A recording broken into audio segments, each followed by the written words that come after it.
little ball of fur. Happy kitty, sleepy kitty, purr, purr, purr. നമസ്കാരം, നമ്മുടെ പുതിയ വീഡിയോയിലേക്ക് എല്ലാവർക്കും സ്വാഗതം. ചിക്കു ഒരു കാര്യം ചോദിക്കട്ടെ, ഒത്തിരി പേര് നമ്മോട് ചോദിക്കുന്നതാണ് പേഴ്സണലായിട്ടും, അതുപോലെ തന്നെ കമൻറ്റിൽ കുറേ പേര് വന്ന് ചോദിച്ചിട്ടുണ്ടായിരുന്നു എങ്ങനെ നിർത്തിയോ. അപ്പം നമുക്ക് സത്യം പറഞ്ഞു കഴിഞ്ഞാൽ എല്ലാം പബ്ലിക്കായിട്ട് പറയുന്ന പോലെ ആയി പോയോ. അതായത് എന്നാന്ന് വെച്ച് കഴിഞ്ഞാൽ കമൻറ്റ് ചോദിക്കും, നമ്മൾ വീഡിയോ ചെയ്യുന്നതുകൊണ്ട് ഉറപ്പായിട്ട് അവർ ചോദിക്കുമ്പോൾ നമ്മൾ അതിന് മാന്യമായ റിപ്ലൈ കൊടുക്കണം. പൊതുവേ പേഴ്സണലായിട്ട് ഇപ്പോൾ എൻ്റെ അടുത്താണെങ്കിലും എൻ്റെ വീട്ടിൽ നിന്നുള്ളവരാണെങ്കിലും ഇപ്പോൾ എൻ്റെ കൂട്ടുകാരാണേലും അങ്ങനെ ചോദിച്ചു കഴിഞ്ഞാൽ സ്വാഭാവികമായിട്ട് പണ്ടൊന്നും എനിക്ക് ഇഷ്ടമല്ലായിരുന്നു. കാരണം അങ്ങനെ ചോദിക്കുന്നത് എനിക്ക് ഇഷ്ടമല്ല. ഞങ്ങൾ രണ്ടുപേരുടെ അല്ലെങ്കിൽ എൻ്റെ തീരുമാനമായിരിക്കും, അല്ലെങ്കിൽ ഞങ്ങൾ രണ്ടുപേരുടെ തീരുമാനമായിരിക്കും. പണ്ടൊന്നും അങ്ങനെ ഇഷ്ടമല്ലായിരുന്നു. ഇപ്പോൾ പിന്നെ നമ്മൾ സോഷ്യൽ മീഡിയയിൽ നമ്മൾ ഇതൊക്കെ പറയുമ്പം തീർച്ചയായിട്ടും അതിന് പറയാൻ ബാധ്യസ്ഥരൂടെയാണ്. അപ്പം ചിക്കുവിൻ്റെ അഭിപ്രായം എന്താണ്, നമ്മളെങ്ങനെ നിർത്തി? ബാധ്യസ്ഥരെന്ന് പറഞ്ഞാൽ നമ്മുടെ വീഡിയോ എല്ലാം കണ്ട് ഇഷ്ടപ്പെട്ട് നമ്മളോട് സ്നേഹമുള്ളവരും വേണ്ടപ്പെട്ടവരും ചോദിക്കുന്ന പോലെയാണ് നമുക്ക് ഫീൽ ചെയ്യുന്നത്. അപ്പോൾ അതുകൊണ്ട് നമ്മൾ മറുപടി പറയുന്നതിൽ നമുക്ക് കുഴപ്പമില്ല. പക്ഷെ എന്നിരുന്നാലും പേഴ്സണലി നമ്മൾ പറഞ്ഞു കഴിഞ്ഞാൽ ഇപ്പം മക്കളാകാത്ത കപ്പിളിൻ്റെ അടുത്ത് ചോദിക്കുവാണ് വിശേഷമായില്ലേ അല്ലെങ്കിൽ എപ്പോഴാണ്, അതുപോലെ തന്നെ മക്കൾ 1-2 ആയി കഴിയുമ്പോഴേക്കും നിർത്തുന്നില്ലേ, ഈ 2 തരത്തിലുള്ള ചോദ്യവും ശരിക്കും പറഞ്ഞു കഴിഞ്ഞാൽ ഭയങ്കര മോശമായിട്ടുള്ള കാര്യമായിട്ടാണ് നമുക്ക് പേഴ്സണലി ഫീൽ ചെയ്യുന്നത്. കാരണം അത് ഓരോരുത്തരുടെ എന്താണ് പേഴ്സണലായിട്ടുള്ള ഇഷ്ടവും തീരുമാനങ്ങളൊക്കെയാണ്. അവരുടെ കുടുംബത്തിൻ്റെ രീതി അനുസരിച്ചും അവരുടെ വിശ്വാസം അനുസരിച്ചും അവരവരുടെ ഇഷ്ടത്തിനല്ലേ ജീവിക്കുന്നത്. അപ്പം നമുക്ക് പക്ഷെ ഉത്തരം പറയുന്നതിന് ബുദ്ധിമുട്ടില്ല. അപ്പം ഞങ്ങളുടെ ഒരു ഇത് വെച്ച് കഴിഞ്ഞാൽ നമുക്ക് വേറൊരു ഇൻസിഡൻറ്റ് ഉണ്ടായിട്ടുണ്ട്. അതൊരു പക്ഷേ നമ്മൾ അടുത്ത വീഡിയോയിൽ പറയാം. ഞങ്ങളത് പറയാനുള്ളൊരു മാനസികാവസ്ഥയിൽ എത്തിയിട്ടില്ല. പക്ഷെ അത് അടുത്ത ദിവസങ്ങൾ ഷെയർ ചെയ്യാം. കാരണം ഷെയർ ചെയ്യാനുള്ള കാരണമുണ്ട്. കാരണം ഒത്തിരി പേരുടെയും മോശമായ അനുഭവങ്ങളൊക്കെ നമ്മുടെ വീഡിയോയ്ക്ക് കമൻറ്റൊക്കെ വന്നിട്ടുണ്ടായിരുന്നു. അപ്പോൾ അടുത്ത വീഡിയോയിൽ നമ്മൾ പറയാം. കാരണം വെച്ചാൽ നമ്മൾ തിരക്കായിരുന്നു എല്ലാ ദിവസവും. ആക്ച്വലി ഞാനാണ് 7 ദിവസം തിരക്കാണ്. അതിനുശേഷം വീട്ടിലത്തെ കാര്യങ്ങളും പിന്നെ ചിക്കുവിൻ്റെ കാര്യങ്ങളൊക്കെ അത്യാവശ്യം കാര്യങ്ങളൊക്കെ നോക്കി നമ്മുടെ പ്രസവരക്ഷയൊക്കെ തുടർന്ന് പോയിക്കൊണ്ടിരുന്നു. കുറച്ച് ദിവസമായുള്ളൂ. മിനിമം ഒരു 40-45 ദിവസമെങ്കിലും കണ്ടിന്യൂ ചെയ്യണമെന്നാണ് ആഗ്രഹം. അപ്പം സംഭവത്തിലേക്ക് വരാം. അതായത് നിർത്തുക എന്നുള്ളത് ഞാൻ അതിനെക്കുറിച്ച് ചിന്തിച്ചിട്ടില്ല. ചിക്കു അതിനെക്കുറിച്ച് ചിന്തിച്ചിട്ടുണ്ടോ എന്നുള്ളത് എനിക്കറിയത്തില്ല. ഞങ്ങൾ സംസാരിച്ചിട്ടുണ്ട്. എന്താ ചിക്കുവിൻ്റെ അഭിപ്രായം എന്തായിരുന്നു? പേഴ്സണലായിട്ട് എനിക്ക് കുഞ്ഞുങ്ങളെ എനിക്ക് ഭയങ്കര ഇഷ്ടമാണ്. പിന്നെ വ്യക്തിപരമായിട്ട് പറഞ്ഞു കഴിഞ്ഞാൽ എക്സ്പീരിയൻസ് ചെയ്യുന്നത്, കാരണം നമ്മുടെ മറ്റു 3 മക്കളും നമുക്കുണ്ടായത് ഒരു 32 വയസ്സിന് മുന്നേ ആയിരുന്നു 3 പേരും ഉണ്ടായത്. അത് കഴിഞ്ഞിട്ടാണ് ഇപ്പം നമുക്ക് നമ്മുടെ കുഞ്ഞുവാവ നമുക്ക് കൈ കിട്ടിയേക്കുന്നത്. അപ്പം എൻ്റെ ഒരു പേഴ്സണലായിട്ടുള്ളൊരു എക്സ്പീരിയൻസ് എന്ന് പറയുമ്പം മക്കളെ ആഗ്രഹിക്കുന്നുണ്ടെങ്കിൽ നമ്മൾ കുറച്ചുകൂടെ ഒരു 35-നൊക്കെ മുന്നിലേക്ക്, 40 വരെ നോർമലാണ് എന്നാണ് പറയുന്നത്. പക്ഷേ ഒരു 35-നൊക്കെ മുന്നിലോട്ട് നമ്മൾ നോക്കുകയെന്നുണ്ടെങ്കിൽ കുറച്ചുകൂടെ ഈസി ആയിരിക്കും, ഹെൽത്തി ആയിട്ടൊക്കെ കാര്യങ്ങൾ പോകും.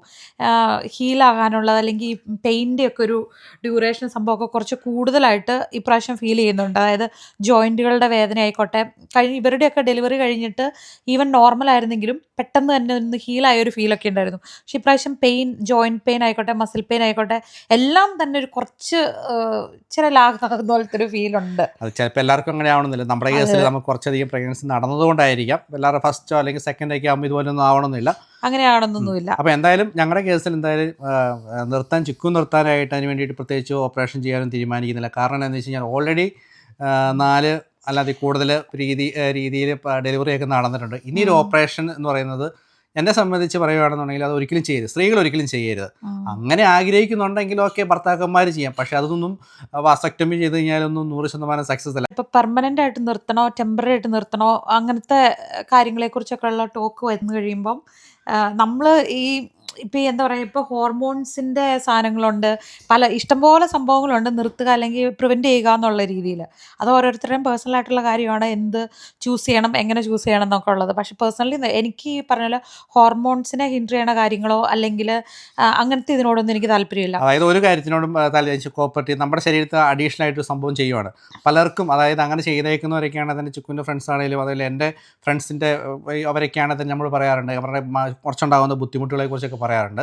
അപ്പൊ അതുകൊണ്ട് ഇല്ല, ഇതൊന്നും ഇല്ലാത്തവരും ഉണ്ട് കേട്ടോ. എല്ലാത്തിനുണ്ട്. പക്ഷെ എന്നാലും പേഴ്സണലി നമുക്ക് അങ്ങനെ ഒരു താല്പര്യമില്ല. പിന്നെ പെർമനന്റ് ആയിട്ടുള്ള ഒരു സൊല്യൂഷൻ ആണല്ലോ ഈ സ്റ്റെറിലൈസേഷൻ ചെയ്യുന്നത്. അത് ആണുങ്ങൾക്കുണ്ട് പെണ്ണുങ്ങൾക്കുണ്ട്. ഇപ്പം അതിനെക്കുറിച്ച് നമുക്കറിയാം, ട്യൂബെക്ടമി അല്ലെങ്കിൽ വാസെക്ടമി ചെയ്യുക എന്നുള്ളത്. അപ്പം ഇവിടെ ഫിൻലൻഡിൽ എങ്ങനെയാണെന്ന് വെച്ച് കഴിഞ്ഞാൽ സ്ത്രീകളെ അവർ റെക്കമെൻഡ് ചെയ്യത്തില്ല ഈ പ്രൊസീജിയർ ചെയ്യാനായിട്ട്. ഇവർ പറയുന്നത് റിസൾട്ട് കൂടുതൽ കിട്ടുന്നതും പ്രൊസീജിയറിൻ്റെ എന്താ പറയുക, അതിന് കുറച്ച് റിസോഴ്സസ് യൂസ് ചെയ്യേണ്ടതും പെട്ടെന്ന് തന്നെ ഹീലിംഗ് പ്രോസസ്സൊക്കെ ഫാസ്റ്റായിട്ട് നടക്കുന്നതും എല്ലാം വാസെക്ടമി ചെയ്യുമ്പോഴാണ്, അതായത് പുരുഷന്മാർക്ക് ചെയ്യുമ്പോഴാണ് അതിൻ്റെ ബെറ്റർ റിസൾട്ടൊക്കെ കിട്ടുന്നതെന്നാണ് പറയുന്നത്. അപ്പം അങ്ങനെ, പക്ഷേ ആണുങ്ങൾ ആരും തന്നെ വില്ലിങ് അല്ല. ഒന്നാമത് മിക്കവാറും സംശയങ്ങളാണ്. അത് തന്നെയല്ല, ആണുങ്ങൾ ശരിക്കും പറഞ്ഞു കഴിഞ്ഞാൽ ഭയങ്കര പവർഫുള്ളാണ് എല്ലാം വന്ന് പറഞ്ഞു കഴിഞ്ഞാലും ഹെൽത്ത് പരമായിട്ടുള്ള ഇങ്ങനെ ഹോസ്പിറ്റൽ പരമായിട്ടുള്ള കാര്യങ്ങൾ വരുമ്പോഴേക്കും വീട്ടിൽ ഏറ്റവും കുഞ്ഞു ബേബി ഒരു ജലദോഷം വന്നാൽ തന്നെ കിടപ്പാകുന്നതാണ് റിയാലിറ്റിയിൽ അവരുടെ ഒരു അവസ്ഥ. അപ്പം അങ്ങനെ ആണുങ്ങളാരും തന്നെ വില്ലിങ് ആകാറില്ല ഈ പ്രൊസീജിയർ ചെയ്യാനായിട്ട്. പക്ഷെ അത് ചെയ്യുന്നവർക്ക് റിസൾട്ട് കൂടുതൽ കിട്ടുന്ന അതിനാന്നാണ് പറയുന്നത്.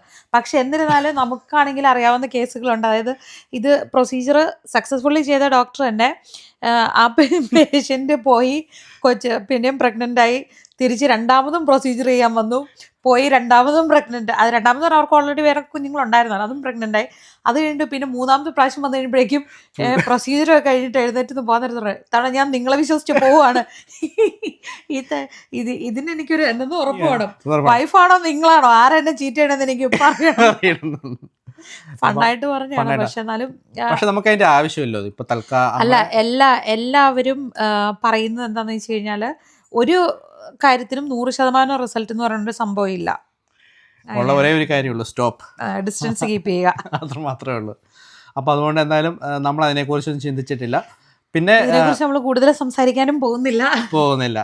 അപ്പോൾ ഞങ്ങൾ ഷോർട്സ് ചെയ്തായിരുന്നു. പക്ഷെ അത് ഞങ്ങൾ ജസ്റ്റ് ചിക്കുവിൻ്റെ ആ ഒരു കമൻറ്റ് ഫസ്റ്റ് ഞാൻ കണ്ടപ്പോൾ ചിക്കുവിനെ കാണിച്ചു കൊടുത്തപ്പോൾ ചിക്കുവിനോട് ചുമ്മാ ഫണ്ണായിട്ട് ഞാൻ ചുമ്മാ ചോദിച്ചാണ്. അപ്പോൾ റിയലായിട്ട് ചിക്കു സംസാരിച്ച് ഞാൻ ചുമ്മാ ഷോർട്സ് ആയിട്ട് ഇട്ടു മാത്രമേ ഉള്ളൂ. എന്നുവെച്ചാൽ നമ്മളിപ്പം ഡെലിവറി കഴിഞ്ഞിരിക്കുമ്പോഴേക്കും പ്രത്യേകിച്ച് പോസ്റ്റ്പാർട്ടം ഡിപ്രഷൻ എന്നൊന്നും പറയാവോ, അത്രയും വലിയ വാക്ക് യൂസ് ചെയ്യാമെന്ന് അറിയത്തില്ല. പക്ഷെ നമ്മൾ ഭയങ്കര ഇമോഷണലായിരിക്കും. നമുക്ക് ഭയങ്കര എല്ലാ രീതിയിലും നമ്മുടെ ഒരു ഹീലിംഗ് പ്രോസസ്സിലൂടെ പോയിക്കൊണ്ടിരിക്കുകയാണല്ലോ. അപ്പം എനിക്കെന്ന് പറഞ്ഞാൽ ചെറിയ കാര്യങ്ങൾ ഓൾറെഡി പ്രഗ്നൻസി ലാസ്റ്റൊക്കെ ആയപ്പോഴേക്കും ഭയങ്കര സെൻസിറ്റീവായി തുടങ്ങിയായിരുന്നു. പക്ഷെ ഇപ്പോൾ ഡെലിവറി കഴിഞ്ഞ് കഴിഞ്ഞപ്പം പെട്ടെന്ന് ഫീലിങ്സ് അടിക്കുക എന്നൊക്കെ പറയത്തില്ലേ. അതായത് ചിക്കു അടിക്കുന്ന ഇത് സ്ത്രീകൾക്ക് മാത്രമല്ല കേട്ടോ, ഇത് പുരുഷന്മാർക്കും ഉണ്ട്. ഇത് ഈ ഡെലിവറി എല്ലാം കഴിഞ്ഞ ശേഷം നമ്മൾ വീട്ടിൽ ഇരുന്ന് കഴിയുമ്പോഴേക്കും പല രീതിയിൽ. പക്ഷേ എനിക്കതിന് സമയം കിട്ടും. പിന്നെ മോനാണെങ്കിൽ രാത്രിയിലാണ് അവൻ്റെ കലാപരിപാടികളൊക്കെ മൊത്തം. ചക്കി ജോണിക്കുട്ടിയാണെന്നുണ്ടെങ്കിൽ സമയത്ത് അവൻ രാത്രിയിൽ കൂടുതൽ ഉറങ്ങുമായിരുന്നു. മാളു ഉണ്ടായ സമയത്ത് മാളുവിന്റെ പോലത്തെ സിറ്റുവേഷൻ ആട്ടോ ബേബിയും വന്നേക്കുന്നത്. അതായത് രാത്രിയിൽ പാലുകൂടി ഫുള്ള് പകൽ ഉറക്കം. എനിക്ക് തോന്നുന്നു ആദ്യത്തെ ഒരു കുറച്ച് നാളെ ഇവരിങ്ങനെയാന്ന് തോന്നുന്നു അല്ലെ. അവർക്ക് ഡേയും നൈറ്റും കിട്ടാനുള്ള ഒരു പാടുണ്ടല്ലോ. അപ്പൊ അതിന്റെ ഒരു ഇതായിട്ടാണ്. പക്ഷെ ബെറ്ററായി വരുന്നുണ്ട്. പിന്നെ നമ്മുടെ അടുത്ത് ഒത്തിരി പേര് ചോദിച്ചിട്ടുണ്ടായിരുന്നു, നിങ്ങളിപ്പം 4 പേരാണല്ലോ, നമ്മുടെ ഫാമിലിയിൽ ഞങ്ങൾ 4 മക്കളുണ്ട്, ഞങ്ങൾ 6 പേര്, എങ്ങനെയാണ് നമ്മുടെ സാലറി കൊണ്ടും അല്ലെങ്കിൽ നമ്മുടെ ഈ വരുമാനം കൊണ്ടൊക്കെ എങ്ങനെയാണ് നിങ്ങൾ ഈ പിള്ളേരുടെ കാര്യം ടേക്ക് ചെയ്ത് പോകുന്നത്? അത് പറയുമ്പോൾ ഞാൻ ഒരു കാര്യം പറയട്ടെ, എനിക്കറിയത്തില്ല അത് മിത്താണോ എന്താണെന്ന് അറിയത്തില്ലേ. പക്ഷേ നമ്മൾ രണ്ടുപേരും സാധാരണക്കാരാണ്, സാധാരണ നഴ്സിംഗ് ജോലി ചെയ്ത് ഇത് ചെയ്യുന്നു, അല്ലെങ്കിൽ എന്തെങ്കിലും ലൈറ്റ് ആയിട്ടുള്ള ബിസിനസ്സോ അങ്ങനെ.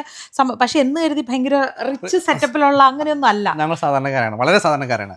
പക്ഷേ നമ്മുടെ പേഴ്സണൽ ആയിട്ടുള്ള നമ്മുടെ ലൈഫിൽ നമുക്ക് ഓരോ കുഞ്ഞുങ്ങളും നമ്മുടെ ലൈഫിലോട്ട് വരുമ്പോഴും എന്തെങ്കിലും എക്സ്ട്രാ ഐശ്വര്യം നമുക്ക് കിട്ടുന്ന പോലെയാണ് നമുക്ക് ഫീൽ ചെയ്തേക്കുന്നത്. അതായത് നമ്മൾ പ്രതീക്ഷിക്കാതിരിക്കുന്ന എന്തെങ്കിലും കാര്യം പോസിറ്റീവായിട്ട് നമുക്ക് സംഭവിച്ചു കിട്ടും.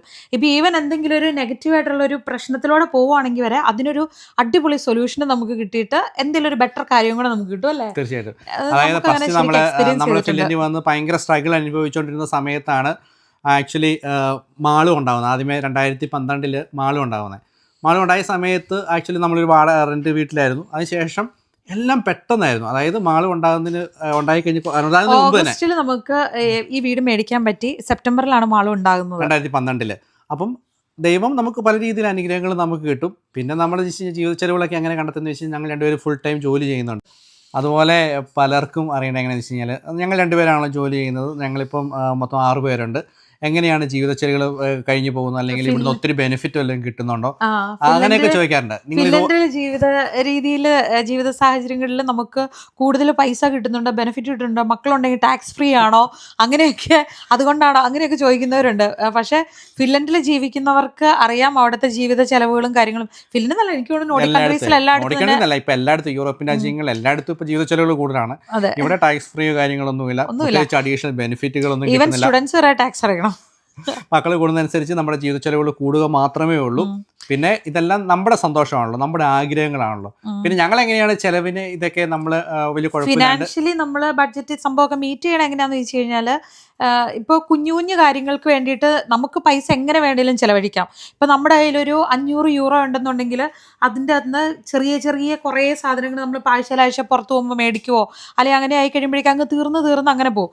ഒരുപക്ഷെ നമ്മൾ അങ്ങനത്തെ കാര്യങ്ങളിൽ പ്രയോറിറ്റൈസ് ചെയ്യും. ഏറ്റവും ഇമ്പോർട്ടൻ്റ് ആണ്, ഒഴിച്ചുകൂടാൻ പറ്റാത്തതാണെന്നുണ്ടെങ്കിൽ മാത്രം അത് മേടിക്കത്തുള്ളൂ. അല്ലെങ്കിൽ നമ്മൾ എന്ത് ചെയ്യും, ഇത് കൂട്ടി വെച്ചിട്ട് നമ്മുടെ ലൈഫിൽ ഗുണം ഉണ്ടാകുന്നതും അതേസമയം എല്ലാവർക്കും ഒരുമിച്ച് സന്തോഷം കിട്ടുന്നത്, ഇൻട്രസ്റ്റ്, അങ്ങനത്തെ എന്തെങ്കിലും വലിയൊരു കാര്യം ഉണ്ടെങ്കിൽ അതിലേക്ക് നമ്മൾ സ്പെൻഡ് ചെയ്യാൻ നോക്കും. നമുക്ക് കിട്ടാത്ത ടോയ്സ് ഒക്കെ മാക്സിമം പിള്ളേർക്ക് മേടിച്ചു കൊടുത്ത്, അല്ലെങ്കിൽ അവർക്ക് അങ്ങനത്തെ ഇതൊക്കെ ആയിരുന്നു ഏറ്റവും ആദ്യമേ നമ്മുടെ ഒരു കൺസെപ്റ്റും കാര്യങ്ങളൊക്കെ. നമ്മൾ നോക്കി കഴിയുമ്പോഴേക്കും നമുക്ക് കിട്ടിയ ആദ്യം മാളു, ചക്കി ഇവരൊക്കെയാണല്ലോ വന്നത്. അപ്പോൾ നമ്മൾ കണ്ടേക്കുന്ന ഒരു കാര്യം എന്ന് വെച്ച് കഴിഞ്ഞാൽ, ടോയ്സ് ഒക്കെ നമ്മൾ നല്ല വിലയുള്ള സംഭവങ്ങളും ഇതൊക്കെ മേടിച്ചുകൊണ്ട് വരുന്നു. പക്ഷെ പിള്ളേര് കളിക്കുന്നത് ഇവിടുത്തെ കത്തി സ്പൂണും എന്താ പറയുക, അവർക്ക് കൈ കിട്ടുന്ന സാധനം, വീട്ടിലെ സാധനങ്ങളൊക്കെ വെച്ച് അവർ പരസ്പരം അങ്ങോട്ടും ഇങ്ങോട്ടും കളിച്ച് നടക്കുന്നു. ആക്ച്വലി ടോയ് 1-2 യൂസ് ചെയ്യും. അതായത് എത്ര വിലയുള്ളത് വാങ്ങിച്ചാലും 1-2 ദിവസമാണ് അവരത് യൂസ് ചെയ്യുന്നത്. അത് കഴിയുമ്പോൾ അവർക്ക് അതിനോട് പോയി, അപ്പോൾ പുതിയതിനോട് തോന്നും. അപ്പോൾ അങ്ങനെ ആയി കഴിഞ്ഞപ്പോഴേക്കും നമ്മൾ ആ ഒരു രീതി മാറ്റി തുടങ്ങി. അതിനുശേഷം ഇവരുടെ അടുത്ത് നമ്മൾ കാര്യങ്ങൾ പറയും, ഇന്ന ആവശ്യങ്ങളുണ്ട്, ഇതിൽ ഏതാണ് നമുക്ക് ആദ്യം നടത്തേണ്ടതെന്ന് ചോദിച്ചപ്പോഴേക്കും ഇപ്പോൾ അവരങ്ങനെ. പിന്നെ ഇവർ ആ ടോയ്സ് നമ്മൾ വാങ്ങുന്നത് കുറച്ചതുകൊണ്ട് തന്നെ ഇവർ ഏറ്റവും കൂടുതൽ കളിക്കുന്നത് വെച്ച് കഴിഞ്ഞാൽ, ഇവർ ഇപ്പം നേരത്തെ ഇവർ 3 പേര് തമ്മിലാണ്, ജോണിക്കുട്ടിയും അതുപോലെ ചക്കിയും. ഇവർ തന്നെ എന്തെങ്കിലും കളികൾ കണ്ടുപിടിക്കണം, അങ്ങനെ തന്നെ കളികൾ ഉണ്ടാക്കുന്നു, അതൊക്കെയാണ്. അപ്പൊ പിന്നെ നമുക്ക് എന്തായാലും അവർ എൻജോയ് ചെയ്ത് ഇരിക്കുക എന്നുള്ളത്. അതുകൊണ്ട് ഇവർ തമ്മിൽ കൂടുതൽ സമയം സ്പെൻഡ് ചെയ്യുന്നപ്പോഴേക്കും ഞങ്ങൾ തോന്നുന്നു അതാണ് ഏറ്റവും കൂടുതൽ നല്ലതെന്ന് തോന്നിക്കഴിഞ്ഞപ്പോഴേക്കും അങ്ങനെയുള്ള കാര്യങ്ങളിൽ നമ്മൾ ചോദിക്കും. ഇവർ പല ആഗ്രഹങ്ങൾ പറയാറുണ്ട്. അതിൽ നമ്മൾ ഇവരോട് ചോദിച്ചു കഴിയുമ്പോഴേക്കും ഇവർക്ക് ഏറ്റവും നല്ലത് ഏതാണെന്ന് തോന്നുന്നു നമ്മൾ ചെയ്തു കൊടുക്കാറുണ്ട്. അതിൻ്റെ അകത്ത് ഒരിക്കലും നമ്മൾ പിള്ളേരുടെ ഓപ്ഷൻസ്, അല്ലെങ്കിൽ പിള്ളേരോട് നമ്മളൊരു കാര്യം പറയുമ്പോഴൊക്കെ ഒറ്റ കാര്യം മാത്രമായിട്ട് പറയുക എന്ന് പറയുമ്പം അത് അവർക്കും വിഷമമായിരിക്കും. കാരണം വേറെ ഓപ്ഷൻ ഇല്ലല്ലോ ചൂസ് ചെയ്യാനായിട്ട്. അപ്പം നമ്മളെപ്പോഴും ബെറ്റർ എന്ന് തോന്നുന്ന ഒരു 2-3 കാര്യങ്ങൾ ചൂസ് ചെയ്ത് വെച്ചിട്ട് അതിൽ നിന്ന് അവരോട് ചൂസ് ചെയ്യാൻ പറയും. അപ്പോൾ അവർക്ക് ഓപ്ഷൻസ് കിട്ടുമ്പോൾ അവരും അതിലൊരു സാറ്റിസ്ഫാക്ഷൻ അവർക്കുണ്ടല്ലേ.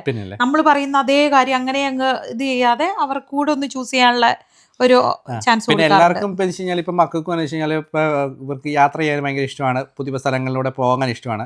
അപ്പം അങ്ങനെയുള്ള കാര്യത്തിനാണ് നമ്മൾ ഏറ്റവും കൂടുതൽ പൈസ നമ്മൾ മാറ്റി വയ്ക്കുന്നത്. പിന്നെ നമുക്കെന്ന് വെച്ച് കഴിഞ്ഞാൽ നമുക്കിവിടെ മെയിനായിട്ടുള്ളത് നമ്മുടെ ഹൗസിംഗ് ലോൺ ഉണ്ട്, പിന്നെ നമ്മുടെ കാറ്, വാട്ടർ ബില്ല്, അങ്ങനെയുള്ള കാര്യങ്ങൾ മാത്രമേ ഉള്ളൂ. പിന്നെ നമുക്ക് പ്രൈവറ്റ് കടങ്ങളൊന്നും ഇല്ലാത്തത് കൊണ്ട് മീറ്റപ്പ് ചെയ്ത് പോകുന്നു. നാട്ടിലാണെങ്കിലും നമുക്ക് പൈസ ഒന്നും കൊടുക്കണ്ട, വീട്ടിലൊന്നും കൊടുക്കണ്ട. അതുകൊണ്ട് നമ്മുടെ സാലറി കൊണ്ട് ഇവിടെ സുഗമമായിട്ട് വലിയ ആർഭാടങ്ങളൊന്നും ഇല്ലാണ്ട് നമുക്ക് സാധാരണ രീതിയിൽ ജീവിച്ചു പോകാൻ പറ്റുന്നുണ്ട്. അതുകൊണ്ട് തന്നെ അങ്ങനെ നമ്മുടെ ഫാമിലി എക്സ്പെൻസ് ഒക്കെ നമ്മൾ മീറ്റ് ചെയ്ത് പോകുന്നുണ്ട്, വലിയ കുഴപ്പമില്ലാത്ത രീതിയിൽ പോകുന്നുണ്ട്. ചക്കിയുടെ ഒരു ഹോബി എന്ന് വെച്ച് കഴിഞ്ഞാൽ ചക്കിയുടെ കൂട്ടുകാരുടെ ഫോട്ടോസ് വരച്ച് അത് കാണിച്ചോളൂ. ഇത് ബ്ലാക്ക് പിങ്കിന്റെ ഒരു മെമ്പർ ആണ് ജെന്നി. അപ്പൊ എന്റെ ഒരു ഫ്രണ്ടിന്റെ ബർത്ത്ഡേ ആയതുകൊണ്ട് ഫ്രണ്ടിന്റെ ഫേവറേറ്റ് മെമ്പർ ആ ഗ്രൂപ്പിൽ നിന്ന്, അപ്പൊ ആ ഗണ്ണ വരച്ചതാ. ഓക്കെ, എന്നിട്ട് അത് വരച്ച് ഗിഫ്റ്റ് ആയിട്ട് കൊടുക്കുവാണേ. ആ ഗേള് ഞങ്ങളുടെ സ്കൂളിലുള്ള ഒരു സ്റ്റുഡന്റിനെ പോലെ ഓർമ്മയുണ്ട്. എന്നിട്ട് ഒരു ഇതുപോലത്തെ ഫേവറേറ്റ് നല്ല സോങ് ബ്രൂണോ മാർസിന്റെ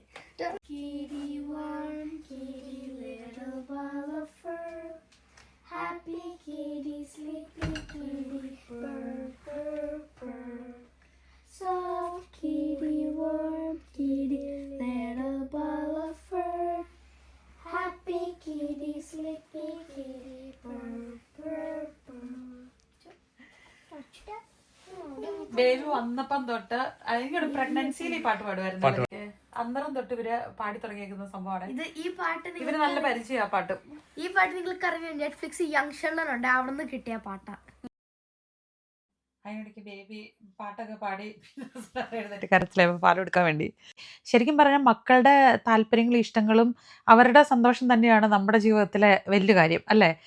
നമ്മൾ അങ്ങനെയാട്ടോ കരുതുന്നത്. അവർക്കും ഇഷ്ടമുള്ള അവർക്ക് സന്തോഷം കിട്ടുന്ന കാര്യങ്ങൾ അത് ആക്കാൻ വേണ്ടിയിട്ടാണ് നമ്മൾ നോക്കുന്നത്. തീരെ ഗുണമില്ലാത്ത കാര്യത്തിന് കണ്ണി കാണേണ്ട അങ്ങനത്തെ ഇതിനൊന്നും നമ്മൾ അത് പറഞ്ഞ് മനസ്സിലാക്കി കൊടുക്കും അവർക്ക്. അതുപോലെ തന്നെ പിള്ളേർ വലുതാവുന്നതനുസരിച്ച് ജീവിത ചെലവുകൾ കൂടിക്കൊണ്ടിരിപ്പുണ്ട്. അത് നമുക്കറിയാം. നമ്മൾ അതിനെ ഫേസ് ചെയ്യാൻ വേണ്ടിയിട്ട് നമ്മളും വില്ലിങ് ആണ്. ടോയ് മേടിക്കണ ചിലവൊന്നും മാത്രമല്ല വരുന്നതനുസരിച്ച് സ്കൂളിലോട്ട്.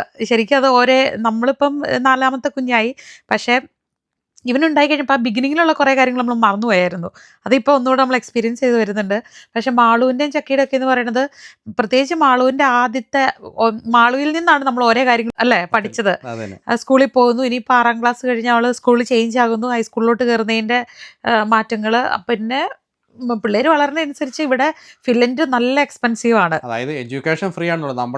നമ്മുടെ നാട്ടിലാണ് ഉറപ്പായിട്ട് എനിക്ക് ഗവൺമെൻറ് സ്കൂളിൽ വിടാനായിരുന്നു താല്പര്യം. അത് നമ്മുടെ നാട്ടിൽ ഗവൺമെൻറ് സ്കൂൾ ഫ്രീ അല്ലേ എന്ന് പറഞ്ഞ പോലെ ഇവിടുത്തെ ഗവൺമെൻറ് സ്കൂൾ ഫ്രീ ആണ്. പക്ഷേ ഒരു മാസം നമുക്ക് അല്ലാണ്ട് ഒത്തിരി സ്കൂൾ ഫ്രീ ആണെങ്കിലും പിള്ളേർക്ക് വേണ്ടിയിട്ടുള്ള ഗിയേഴ്സ് കാര്യങ്ങൾ അവരുടെ പിന്നെ യൂണിഫോം ഇവിടെ ഇല്ല. പക്ഷേ ഡ്രസ്സ്, പിന്നെ അതുപോലെ തന്നെ വെതറിന് അനുസരിച്ചാണല്ലോ ഇവിടുത്തെ ഡ്രസ്സും കാര്യങ്ങളൊക്കെ. പിന്നെ അതുപോലെ ഹോബി എന്ന് പറഞ്ഞു കഴിയുമ്പോൾ ഇപ്പം നമ്മൾ സ്പെഷ്യലായിട്ട് ഹോബിക്ക് വിട്ടില്ലെങ്കിലും ഫില്ലൻ്റ് ജീവിക്കുന്ന ഒരു പ്രത്യേകിച്ച് ഈ വെതറിൽ നമ്മളിപ്പോൾ കാണുന്നുണ്ടല്ലോ പ്ലസ് മൈനസ് മാറി വരുമ്പോൾ തെന്നി പോകുന്നു. അപ്പോൾ സ്കേറ്റിങ്ങും സ്കീയിങ്ങും ഇവിടുത്തെ ഒരു എന്താ പറയുക, നമ്മൾ നാട്ടിൽ സൈക്കിളോട്ടി പോകാൻ വേണ്ടി സൈക്കിളോട്ട് പഠിക്കുക എന്ന് പറയുന്ന പോലെ തന്നെ ഇവിടെ വിന്റർ വെതറിൽ ഏറ്റവും ഇമ്പോർട്ടൻ്റ് ആയിട്ടുള്ള കാര്യമാണ്. സമ്മറിൽ സൈക്കിളോട്ട് ഉണ്ട് കേട്ടോ, കിക്ക് സ്കൂട്ടറും സൈക്കിളൊക്കെ അവർ പഠിച്ചിട്ടുണ്ട്. പക്ഷെ വിന്ററിൽ ഏറ്റവും ഇമ്പോർട്ടൻ്റ് ആയിട്ടുള്ള സംഭവമാണ് സ്കീയിങ്ങും സ്കേറ്റിങ്ങും. അത് ഫണ്ടിന് വേണ്ടിയിട്ടല്ല, ഇവിടെ സർവൈവ് ചെയ്യാൻ വേണ്ടിയിട്ട് ഇവിടെ പിള്ളേർ പഠിക്കണം എന്നുള്ള സാധനങ്ങൾ പറയുന്നത് നല്ല എക്സ്പെൻസീവ് ആണ്. പിന്നെ നമ്മുടെ മാളുവിന്റെ ചക്കി ഉപയോഗിച്ചു അങ്ങനെ മാറി വരുന്നതുകൊണ്ട് നമുക്ക് കുറച്ച് സിബ്ലിങ്സ് ഉള്ള അനുസരിച്ച് വലിയ മോശം കേടാക്കാതെ അവർ ഉപയോഗിക്കുന്ന അനുസരിച്ച് അടുത്ത ആൾക്ക് യൂസ് ചെയ്യാനും പറ്റുന്നുണ്ട്. പിന്നെ കിടന്ന സൈഡ് ലൈനിൽ നമ്മളിങ്ങനെ കിടന്ന് വെച്ചിന് പാൽ കൊടുത്തു കഴിയുമ്പം അത് ഒരു കമൻറ്റ് ഓർത്തപ്പോഴാണ് ഇപ്പം ഇത് പറയാമെന്ന് വിചാരിച്ചത്. അപ്പം ബർപ്പ് ചെയ്യാൻ വേണ്ടിയിട്ട് എന്ത് ചെയ്യും എന്നുള്ളതിൽ നമുക്ക് എഴുന്നേറ്റ് ബർപ്പ് ചെയ്യണമെങ്കിൽ അങ്ങനെ ചെയ്യാം. പക്ഷെ അല്ലെങ്കിൽ തന്നെ ഇങ്ങനെ കിടന്നുകൊണ്ട് ബേബിയുടെ വയർ ഇവിടെ വരുന്ന പോലെ ഒരു കൈ ജസ്റ്റ് താങ്ങി പിടിച്ച് കഴിയുമ്പോഴേ ബർപ്പ് പോവാടവാവേ. നമുക്ക് ട്രൈ ചെയ്ത് നോക്കാം അല്ലേ? ഈച്ച തമ്പാനെ ചവിട്ടി പാൻറ് ഊരിയോ? ഈച്ച തമ്പാനേ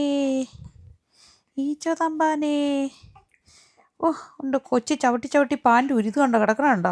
കാല് മേളിലും പാൻ്റങ്ങ് താഴെ. കുഞ്ഞിക്കാല് പൊക്കിക്കേ. ഇതിങ്ങനെ സോക്സോട് കൂടി അറ്റാച്ച് ചെയ്ത് വന്നേക്കുന്നതുകൊണ്ട് ഉപകാരമുണ്ട്.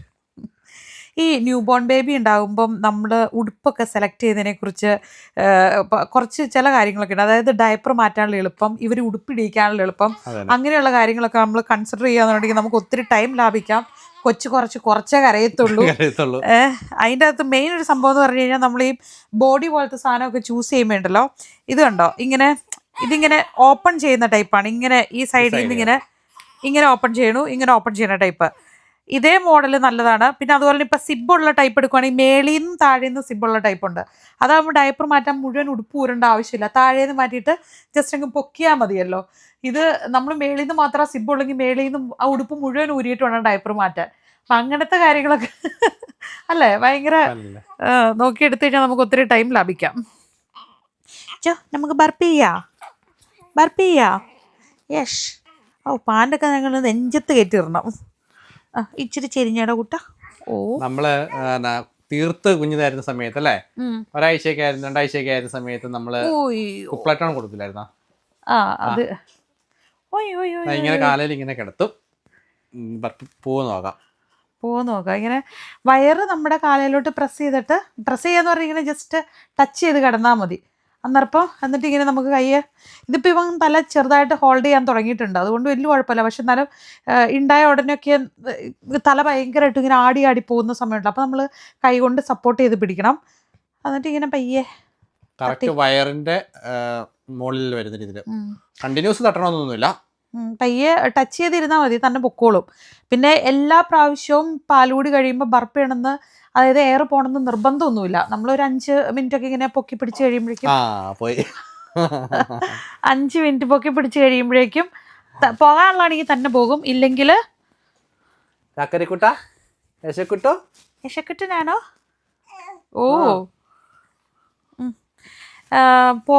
അങ്ങനെ എല്ലാ പ്രാവശ്യം പോകണമെന്നില്ല, ഈ എയർ അകത്ത് പോകുന്ന അനുസരിച്ചും ഒക്കെയാണല്ലോ അത്.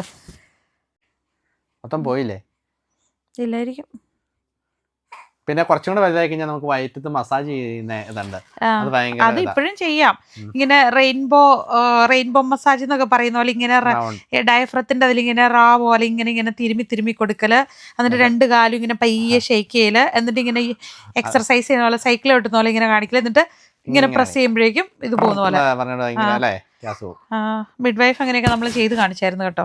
നമ്മൾ ഈ പറയുന്ന കാര്യമൊക്കെ ഉണ്ട്, അതായത് കിടന്ന് പാല് കൊടുക്കല്, പിന്നെ അതുപോലെ തന്നെ ബർപ്പ് ചെയ്യാൻ വേണ്ടിയിട്ട് കിടന്നുകൊണ്ട് തന്നെ ചെയ്യുന്നത്. ഇതൊക്കെയെന്ന് പറയുന്നത് ഇപ്പോൾ ആദ്യമായിട്ട് കുഞ്ഞുണ്ടാകുന്നവർക്ക് എക്സ്പീരിയൻസ് ഉള്ള കാര്യമായിരിക്കില്ല. ഈ ഫസ്റ്റ് മന്ത് എന്ന് പറയുമ്പം കുഞ്ഞിൻ്റെ കഴുത്തുറയ്ക്കാത്ത മന്ത്, ഭയങ്കര പൊടിക്കുഞ്ഞാണ്, നമ്മൾ ശരിക്കും ജെന്റിലായിട്ട് കെയർ ചെയ്യേണ്ട ഒരു ടൈമാണ്.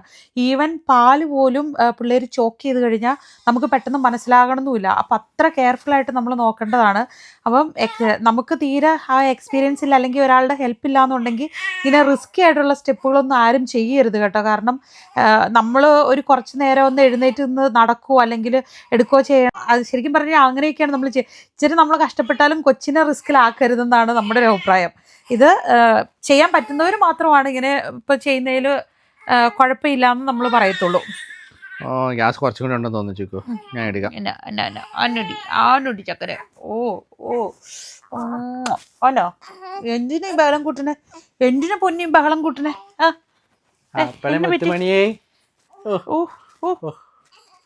നല്ല ഗ്യാസ് ഉണ്ട്, ഞാൻ എടുക്കാൻ തോളത്തില. യേശുക്കുട്ടോ. പിന്നെ കൊച്ചിന്റെ കണ്ണി, അതായത് ബിൽറൂബിൻ ബിലിറുബിൻ്റെ വാല്യൂ അത് ശരിക്കും പറഞ്ഞു കഴിഞ്ഞാൽ പിള്ളേർക്ക് നമ്മളവിടെ ബ്ലഡ് ടെസ്റ്റ് ചെയ്തപ്പോൾ ഓക്കെ ആയിരുന്നു കേട്ടോ. പക്ഷെ എന്നാലും അവൻ്റെ കണ്ണിൻ്റെ കളർ ചെറുതായിട്ട് യെല്ലോയിഷ് തന്നെയാണ്. അത് ചേഞ്ച് ആയി വരുന്നുണ്ട്. ഇനിയിപ്പോൾ 27-ാം തീയതി നമുക്ക് അടുത്ത അപ്പോയിൻമെന്റ് ഉണ്ട്.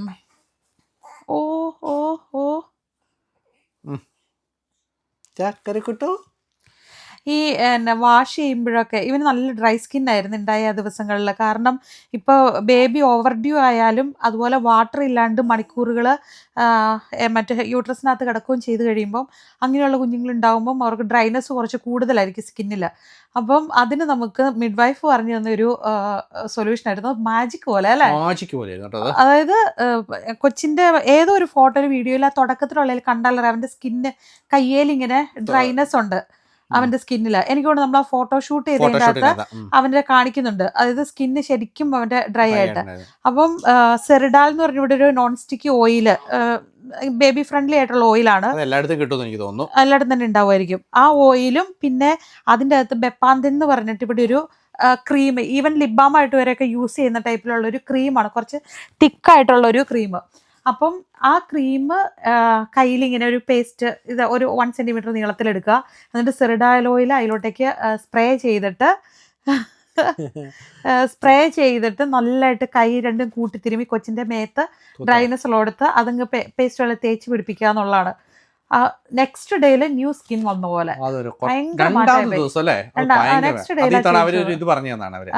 ആദ്യമായിട്ട് നമ്മൾക്ക് അങ്ങനെ ഒരു ടിപ്പ് കിട്ടുന്നത് നമ്മൾ ശരിക്കും വർക്കായി. പിന്നെ അംബ്ലിക്കൽ കോഡിന് വേണ്ടി പ്രത്യേകിച്ചൊന്നും നമ്മൾ തേക്കുകയല്ല. ഇവന്റെ ഇപ്പം അത് പോയിട്ട് ഡ്രൈ ആവുകയും ചെയ്തു. ഒക്കെ വരുവാണോ മുത്തുമണി ഉറക്കം വരുവാണോ? കണ്ണടച്ചോ? ഇല്ലില്ല, ഗ്യാസ് ഉണ്ട് ഇച്ചിരി. പിന്നെ ഇവരുടെ ടിയർ ഗ്ലാൻഡ് ഒന്നും ശരിക്കും ഓപ്പൺ ആയിട്ടില്ലല്ലോ. അപ്പോൾ പിള്ളേർ കരഞ്ഞു കഴിയുമ്പോൾ ആ കണ്ണിൻ്റെ നീരും പിന്നെ അങ്ങനെയൊക്കെ ഇരുന്നിട്ട് കണ്ണ് പഴുത്ത പോലെ വരുമായിരുന്നു. അപ്പം അതിനും പറഞ്ഞത് വെള്ളം തിളപ്പിച്ചാറിയിട്ട് ആ വെള്ളം ഇങ്ങനെ കോട്ടൻ്റെ അകത്ത് മുക്കി ഔട്ടർ സൈഡിൽ നിന്ന് ഇന്നർ സൈഡിലോട്ട് ഇങ്ങനെ ചെറുതായിട്ടൊന്ന് പ്രസ് ചെയ്ത് വടിച്ചെടുത്ത് കളയുക. അപ്പോൾ ടിയർ ഗ്ലാൻഡ് ഓപ്പൺ ആവുകയും ചെയ്യും. ഓപ്പൺ ആവും എന്ന് പറഞ്ഞു കഴിഞ്ഞാൽ മെയിനായിട്ട് അവിടെ സ്റ്റക്കായിട്ടിരിക്കണ എല്ലാം വടിച്ച് കളയുന്ന പോലെ. അപ്പം അങ്ങനെ ചെയ്ത് കഴിയുമ്പോഴേക്കും 1-2 ദിവസം കഴിയുമ്പോൾ ബെറ്ററായി വരും. അപ്പോൾ ഇവൻ്റെ അങ്ങനെ നല്ലതായിട്ട് അതും നമുക്ക് നല്ല റിസൾട്ട് കിട്ടിയൊരു കാര്യമായിട്ടോ. കഴിഞ്ഞ പ്രാവശ്യം നമുക്ക് അങ്ങനെ ഫീൽ ചെയ്യും, ഓരോ പ്രാവശ്യം ഓരോ ഇതായിരുന്നു. അവർക്കൊന്നും അങ്ങനെ കണ്ണിന് അങ്ങനെ വന്നിട്ടുണ്ടായില്ല, പക്ഷെ ഇവന് കണ്ണിന് അത് വരികയൊക്കെ ചെയ്തായിരുന്നു. ആണോ? വന്നായിരുന്നോ?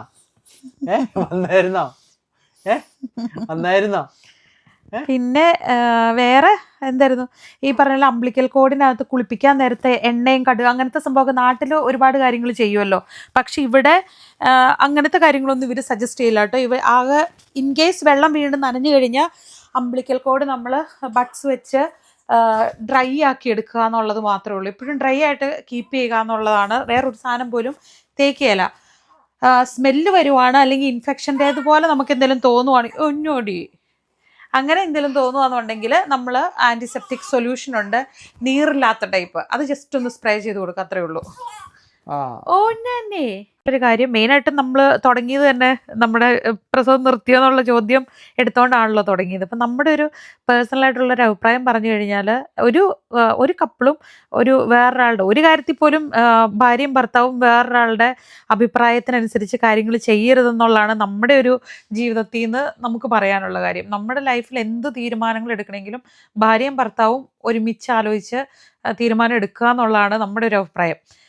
അതിപ്പോൾ ഇങ്ങനെ മക്കളായിട്ട് 1-2 മക്കളൊക്കെ ആയി കഴിഞ്ഞിട്ട് ചിലപ്പോൾ സ്വന്തം അപ്പനാവാം, അമ്മയാകാം, അല്ലെങ്കിൽ റിലേറ്റീവ്സ് ആവാം, ഫ്രണ്ട്സ് ആവാം, അല്ലെങ്കിൽ അറിയുന്നവരും കാണുന്നവരും വേണ്ടപ്പെട്ടവർ ആർക്ക് വേണേലും എന്താ അഭിപ്രായം പറയാലോ, ഡോക്ടർമാരാകാം, ആരെങ്കിലും ആയിക്കോട്ടെ. അപ്പം നിങ്ങൾ നിർത്തില്ല അല്ലെങ്കിൽ നിർത്തുക എന്നൊക്കെയുള്ള രീതിയിലൊക്കെ പറയുമ്പോൾ അത് നമ്മുടെ പേഴ്സണൽ ചോയ്സ് ആയിരിക്കണം. നിർത്തണോ വേണ്ടയോ എന്നുള്ളത് ഭാര്യയും ഭർത്താവും ഒരുമിച്ച് എടുക്കേണ്ട തീരുമാനമായിരിക്കണം, അവരുടെ മാത്രം തീരുമാനമായിരിക്കണം. കാരണം വെച്ച് കഴിഞ്ഞാൽ നമുക്ക് പുറത്തുനിന്നുള്ളൊരു അഭിപ്രായം കേട്ട് എടുക്കുന്ന ഒരു തീരുമാനം ഒരിക്കലും ആകാൻ പാടില്ല. കാരണം അങ്ങനെ ആയിക്കഴിഞ്ഞാൽ നമ്മൾ റിഗ്രറ്റ് ചെയ്യേണ്ടി വരും. അല്ലെങ്കിൽ എന്നും നമ്മൾ മറ്റുള്ളവരെ ഇങ്ങനെ ആ ഒരു പോയിന്റ് ചെയ്തുകൊണ്ടിരിക്കും, അവർ പറഞ്ഞുകൊണ്ടാണല്ലോ അങ്ങനെ ഒരു ചിന്ത നമ്മളെ വല്ലാണ്ട് ചിലപ്പോൾ ഹോണ്ട് ചെയ്തെന്നിരിക്കും. കാരണം വെച്ചാൽ നമുക്ക് ഏറ്റവും കൂടുതൽ പേഴ്സണൽ മെസ്സേജ് വന്നതെന്ന് വെച്ച് കഴിഞ്ഞാൽ ഈ ഒരു കാര്യത്തെക്കുറിച്ചാണ്. അതായത് അവരിങ്ങനെ അവരുടെ ഫാദറും മദറൊക്കെ പറഞ്ഞിങ്ങനെ നിർത്തിച്ചതിന് ശേഷം ഇപ്പോൾ ഞങ്ങൾക്ക് ഭയങ്കര വിഷമമാണ്. നമ്മുടെ ലൈഫിൽ മൂന്നാമതൊരാളുടെ പ്രസൻസ് ഉണ്ടാകാൻ പാടില്ല. ഫാമിലി ലൈഫില് അഡ്വൈസ് കേൾക്കുക, സജഷൻസ് കേൾക്കുക എന്നൊന്നും പറയുന്നത് മോശം കാര്യമല്ല കേട്ടോ. കാരണം അങ്ങനെ കേൾക്കുമ്പോഴായിരിക്കും നമുക്ക് എന്തെങ്കിലും ഐഡിയാസ് ഒക്കെ കിട്ടുന്നത്, അല്ലേ?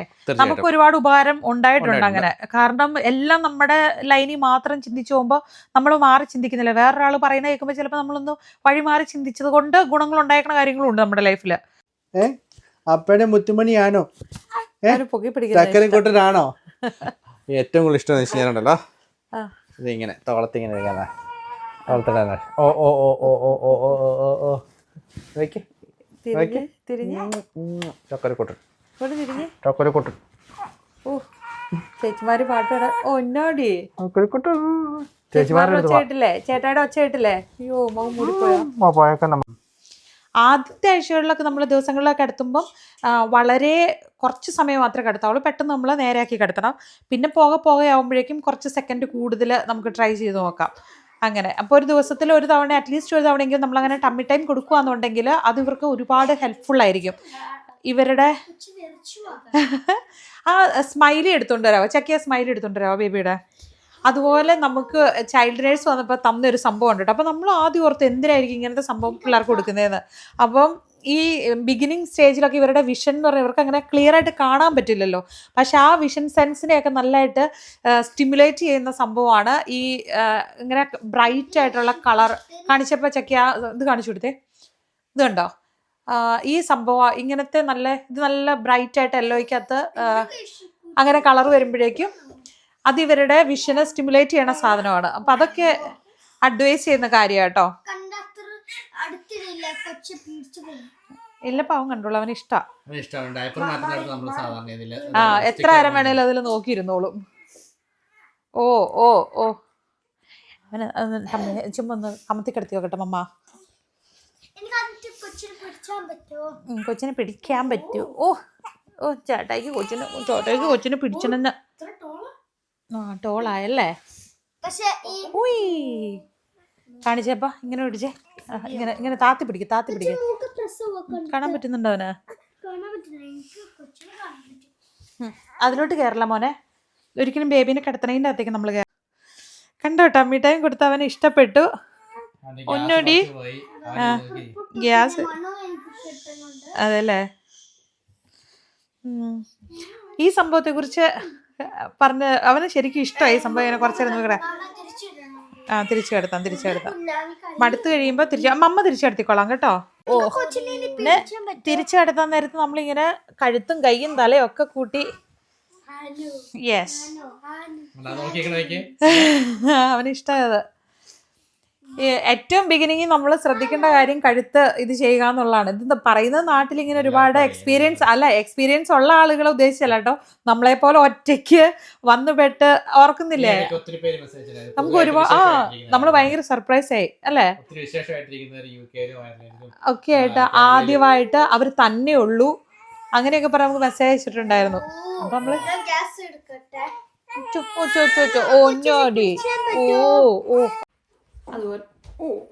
അതുപോലെ തന്നെ നമ്മൾ കൊച്ചിന് പാല് കൊടുത്തുകൊണ്ടിരിക്കുമ്പം വർത്താനം പറയരുതെന്നുള്ളതും ഇമ്പോർട്ടൻ്റ് ആട്ടോ. അത് നമ്മുടെ കഴിഞ്ഞ വീഡിയോ കണ്ടിട്ട് കമൻറ്റ് ഇട്ടതിൽ അറിയില്ലാത്തവർ അത് ഉള്ള കാര്യമാണ്. കാരണം പിള്ളേർ ചോക്ക് ചെയ്യും നമ്മൾ പാല് കുടിച്ചുകൊണ്ടിരിക്കുമ്പോൾ നമ്മൾ സംസാരിച്ചാൽ. കുട്ടിയുടെ സൗണ്ടും ജോണിക്കുട്ടിയുടെ സൗണ്ടും റെക്കഗ്നൈസ് ഉണ്ട് പെട്ടെന്ന്. മാളുവിന് 2 ദിവസമായപ്പോഴേക്കും മാളുവിൻ്റെ കയ്യിലും എൻ്റെ നേരത്തെ തൊട്ട് ആയായിരുന്നല്ലോ. എനിക്ക് ഭയങ്കര അത്ഭുതം തോന്നി. ഇവർ 3 പേരും മിണ്ടുമ്പോഴേക്കും പുള്ളി ഇതാവുന്നുണ്ട്. വിശന്നാൽ മാത്രം കറിയുള്ളൂ.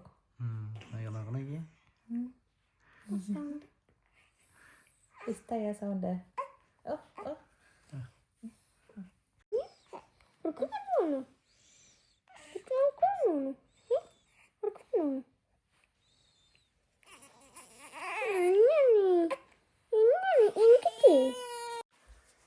ശ്വാസം പോയി.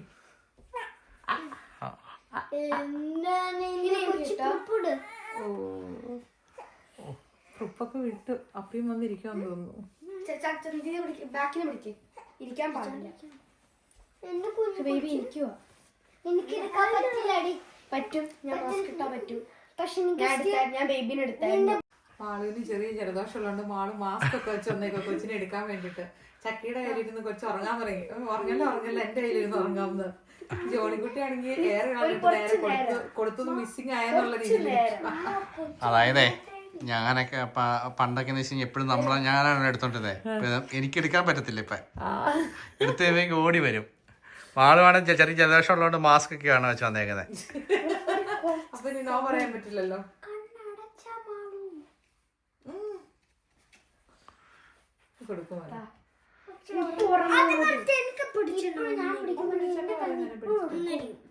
എന്നാ അവള് ഇച്ചിരി പിടിക്കട്ടെ. നിക്ക എന്നിട്ട് ഡയപ്പർ മാറ്റാൻ നേരത്ത് മാളൂല്ലേ തരാം. അവൻ എന്തായാലും അങ്ങനെ കൊണ്ട് കിടത്തില്ല.